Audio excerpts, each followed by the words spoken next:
Hey everyone, welcome to WION Reviews. I'm your host Scottish Warrior 92, and in this WION review I'm going to be reviewing two things. I'm going to be reviewing the Crow movie starring Brandon Lee, but also I'm going to be reading the source material of The Crow, the graphic novel written by James O'Barr. This is the special edition one that was released in 2011, I believe, and I'm going to review the graphic novel, the movie, and tell you what one you should pick up or read or watch. I'm going to give you my honest opinion, and then I'll tell you whether or not either one is worth the price that they ask for. Of course, I will start by reviewing the graphic novel, the original source material for it, and then I will move on to the movie, and then I will basically say which one is better, and also which one I say you should definitely see or read in this case. Firstly, this is just going to be the graphic novel will probably take up a good chunk of time because I don't really have much to say on The Crow. The Crow is one of my favourite films of near enough all time. It isn't in my top 10, but it is one of my favourite ones, and I can stick it on and watch it any time. Firstly, let's get the elephant out of the room. The movie The Crow stars Brandon Lee, and for those who don't know, Brandon Lee was the son of the late great Bruce Lee, one of the icons of the martial arts movies. Even though he had many martial arts films, most people only know him for The Dragon. This was not. I don't believe this was Brandon Lee's first movie, but it was, in my opinion, his best. I saw that movie a few years ago, and I loved it. And I didn't know he had died until a couple months later. But I'm getting off track. I'm not going to be talking too much about that and the whole conspiracy. He did unfortunately die on the set of The Crow during the filming of a stunt. The circumstances which are kind of suspicious, but I'm not going to get into too much detail about that. I'm going to be talking about the graphic novel, and I'm also going to be talking about the movie.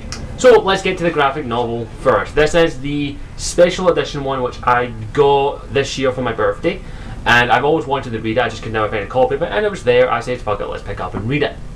And I read all this in one sitting. I've probably actually read it about 2 or 3 times now, and it never gets dull when I watch it.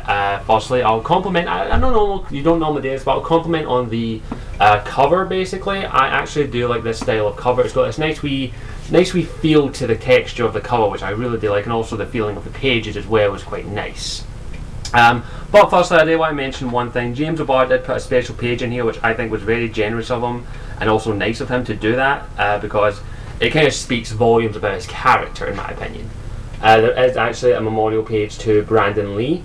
This is in memory of Brandon Lee. You'll be sadly missed. Love, James. So James either knew him or was very proud of the movie that he done, which speaks volumes. Or it was just thrown in there at the last minute. Either or, I don't know.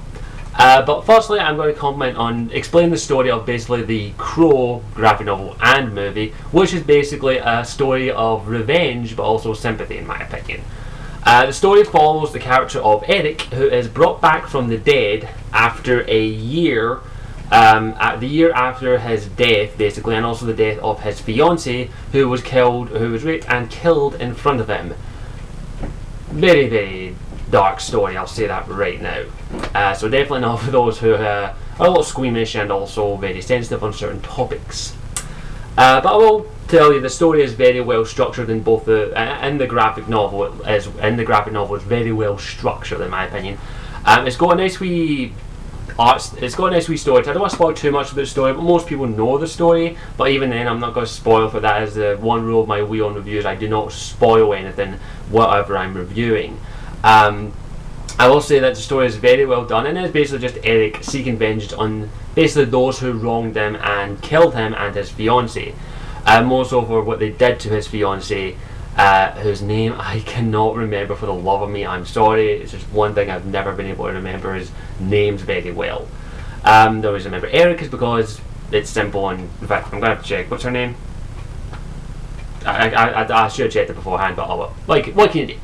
But basically, throughout the story, he is basically killing the people who killed him, basically, and his fiancée, and what they've done to her. And it's very brutal, and he does kill them in very brutal and kind of sadistic ways, I'll say that right now. But for the same time, you do feel that these people deserve what they're getting. You're kind of rooting for Eric, but at the same time you also feel a lot of sympathy towards the method in which he's using to kill these people, which is very brutal and graphic, and each person is killed in a different way.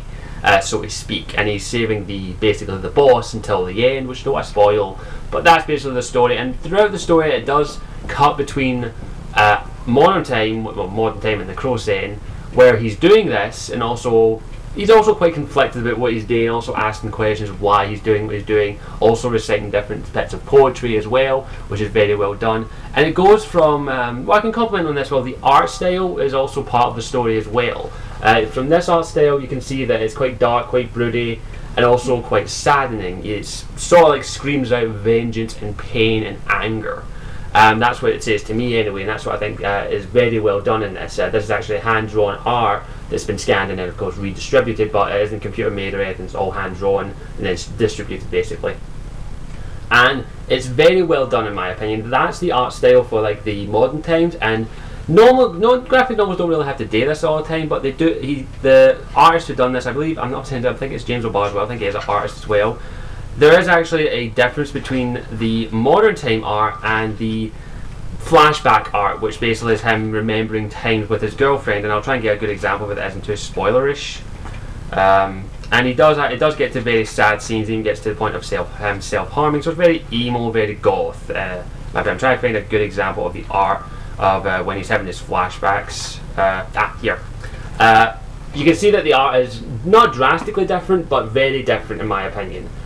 This kind of art for me screams out kind of joy, happiness, but at the same time sadness also. It's like he's remembering the times in which he's happiest, flashing back to the times he's with his fiancée, and it's very heartwarming in my opinion, with the difference in the artwork, from the sad, broody, gothic style to the more pencil shading and very happy kind of artwork, which really does help define the story in two different styles, which I really do like in my opinion. And it does help. It helps make it different from most graphic novels. Like, there are differences in artwork when it comes to flashbacks, but I think the graphic novel of The Crow does it exceptionally well, in my opinion, and also helps structure the story. You get to feel the sadness of Eric as he does these flashbacks, and also the times when he's killing people, basically. And it's very well done in my opinion, and that's what I think is fantastic about it. So I don't want to talk too much about the graphic novel because I'd have to go into major spoilers if I wanted to, but all I can say is that with the combined art style and also the difference in the art styles and the story complements the art and the art complements the story, which is absolutely fantastic, and it's very well done in my opinion. Normally when someone's drawing something, trying to tell a story like a comic book, they try and get across a theme, in my opinion. Not a lot of comics get this right, but I think The Crow does it very well. I'm not a big fan of black and white comics, mangas even, but I will admit the black and white style of The Crow is very well done, and actually did change my opinion on it. And it's very, very well done in my opinion. It's really, really good, and definitely a great looking graphic novel in my opinion. So I'll answer the question, is the graphic novel of The Crow worth it or not? The answer I can give you is yes. I'll actually leave a link in the description to the American and the US places, that Amazon link where you can buy it. Definitely in my opinion it is worth the money, and if you can get a hold of it, get a hold of it. I got it for £17 basically, but I think it's cheaper on Amazon. But I highly recommend it. Even if you like the gothic style of graphic novels, definitely pick it up because it's very gothic. But if you're not into the gothic style and very emo, I would highly recommend you avoid it because it is very graphic, and I would not recommend it for children. I definitely think you have to be a bit of a mature person when you're reading this thing without making jokes and all that. It's a very heartwarming story in my opinion. So let's get to the movie, which is probably the one that you want me to talk about. And I'll get to that in part 2. So this is the graphic novel review. Now go to part 2 for the movie review.